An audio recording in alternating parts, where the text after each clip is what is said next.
Me da gusto saludarlos nuevamente y el día de hoy vamos a hablar de las especies endémicas y para eso vamos a empezar con una pregunta.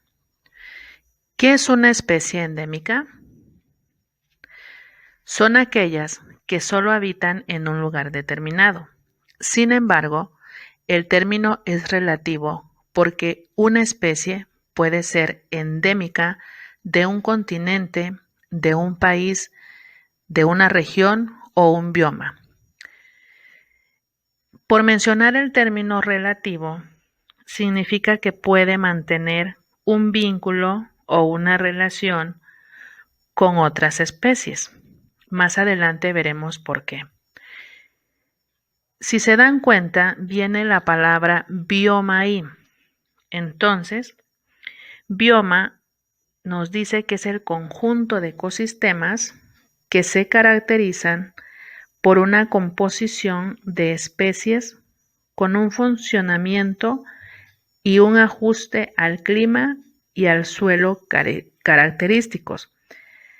Normalmente están definidos por la estructura de la vegetación y el clima. Si en algún dado momento tienen esa duda de qué significan bioma, esa sería la respuesta. Continuamos. La especie endémica en México, en nuestro país. Veamos.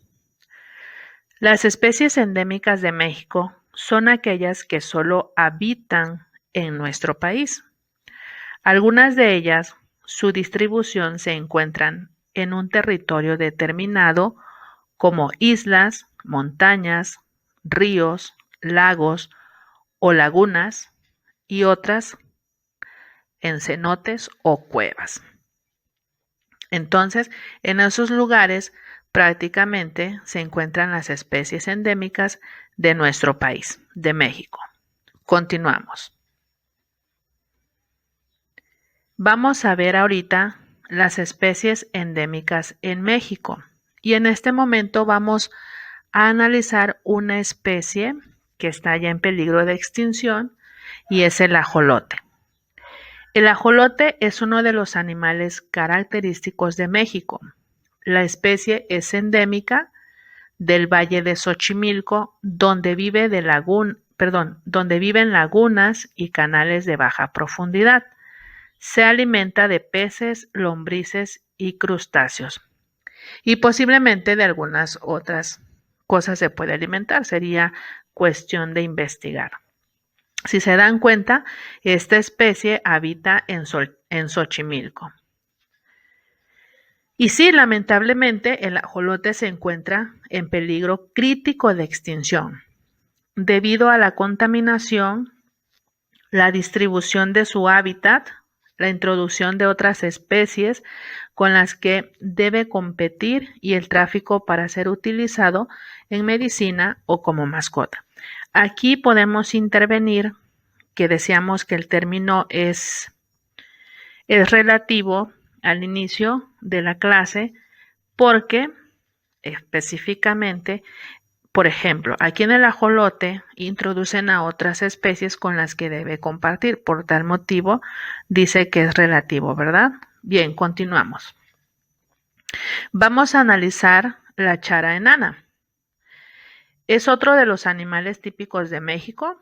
Mide unos 24 centímetros y pesa 40 gramos.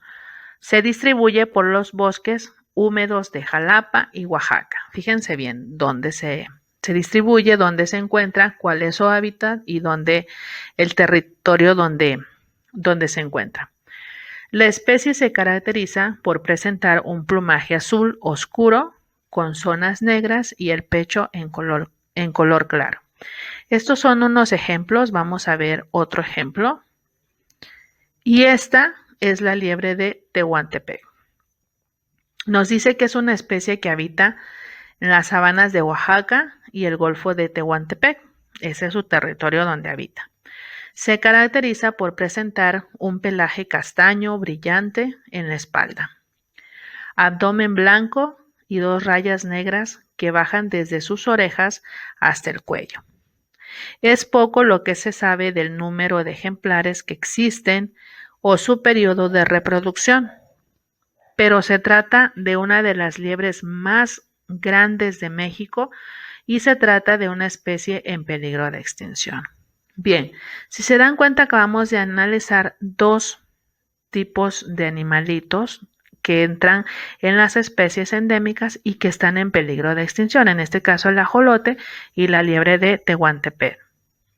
Bien, vamos a continuar y ahora vamos a analizar las especies endémicas, pero en Jalisco, en nuestro estado, en donde vivimos, vamos a conocer.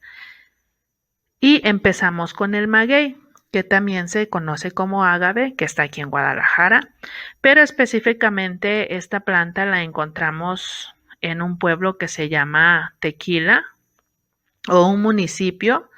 Entonces, quienes pues ya tienen la dicha de conocer, han visto esta planta, ¿verdad? Entonces, es una especie endémica también que tiene que ser tratada muy bien para su cultivo.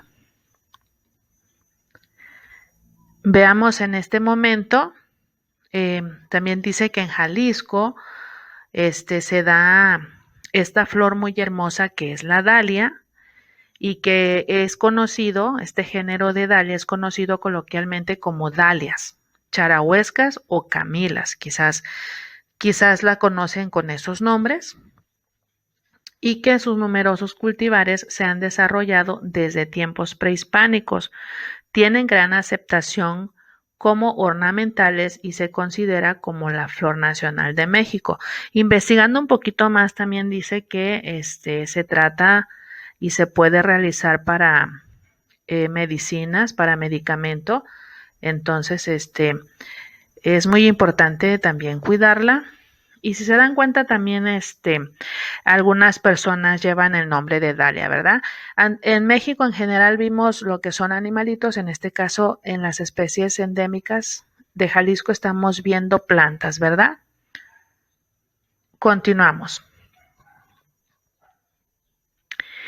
Este lo conocemos como un cactus, pero su nombre es Manmillaria, nombre que está derivado del latín manmilla, que pues significa tubérculos y que hacen alusión a ellos por sus características de ese mismo género, ¿verdad?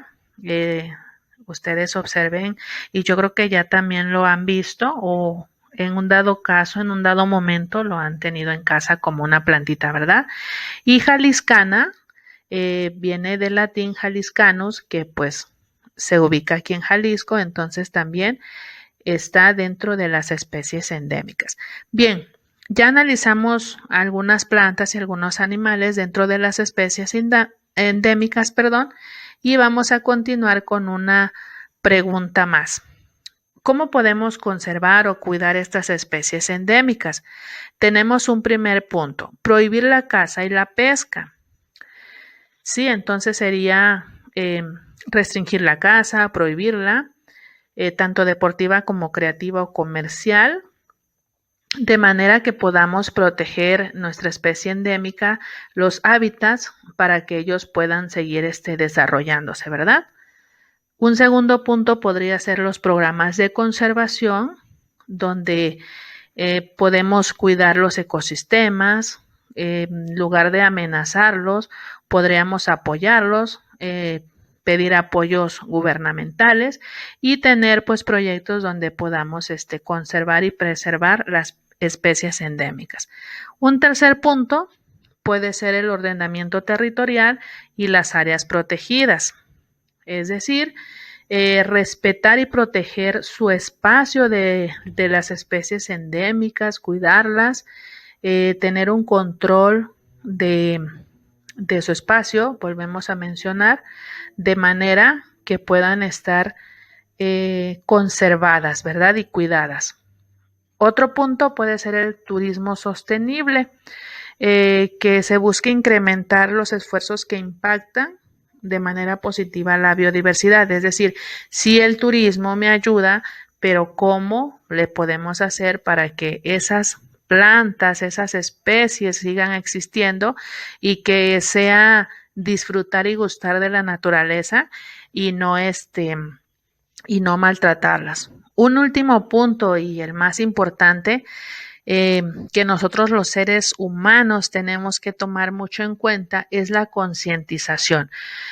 Es decir, ser consciente de cómo nosotros cuidamos no solo las especies endémicas, sino toda la naturaleza, porque es donde entra toda la biodiversidad, tanto de plantas, de animales, cómo colaboramos nosotros para cuidar nuestro medio ambiente. Entonces, ese es un punto muy importante que nosotros los seres humanos debemos realizar para poder cuidar nuestras especies endémicas y en general nuestra biodiversidad en todo el planeta, ¿verdad? Bien, continuamos. Otro punto sería el estado de conservación de estas especies. En realidad no podemos saber con exactitud cómo está el estado de conservación de las especies endémicas, pero podemos tomar esa conciencia, como mencionaba, y tener una probabilidad de que continúen existiendo si sabemos cuidarlas, si sabemos conservarlas y tener en la actualidad todavía tener un poquito de esas especies que puedan ayudarnos en nuestro planeta, ¿verdad? Otro punto dice, ¿qué puede ocurrirles si se altera el ecosistema? Bien, vamos a ver qué puede ocurrir. Si se altera el ecosistema, las especies endémicas pueden desaparecer, dado que son especies únicas en ese ecosistema. Hay algunos puntos y vamos a ver el punto número 1. La muerte de muchas especies, puede suceder eso si se altera el ecosistema. La generación de muchos fenómenos y desastres naturales y un desequilibrio en otros ecosistemas esenciales. Bien, vamos a pasar a otro punto. ¿Y qué papel desempeña la cadena alimentaria? Bien, vamos a ver qué papel desempeña la cadena alimenticia para las especies endémicas. Vamos a ver primeramente qué es el proceso en el cual ocurre un flujo de energía entre los organismos vivos de un ecosistema. Entonces, el papel que desempeña se basa en 1. Mantener el equilibrio del ecosistema. Eso hace porque es todo un proceso, un círculo que va retornando, entonces por eso es muy importante. 2. Producir un balance de energía entre los productos y los consumidores. 3. Generar los diferentes ciclos naturales como el ciclo del carbón, del fósforo y otros. Hay muchos más situaciones. 4. Permitir la alimentación y la supervivencia de los organismos vivos en general. Exactamente, es una cadenita, ¿verdad? Está el sol, los rayos del sol a la planta al conejo y así sucesivamente. Entonces, por eso es una cadena alimenticia que es muy importante dentro y juega un papel muy importante dentro de las especies endémicas y de la biodiversidad.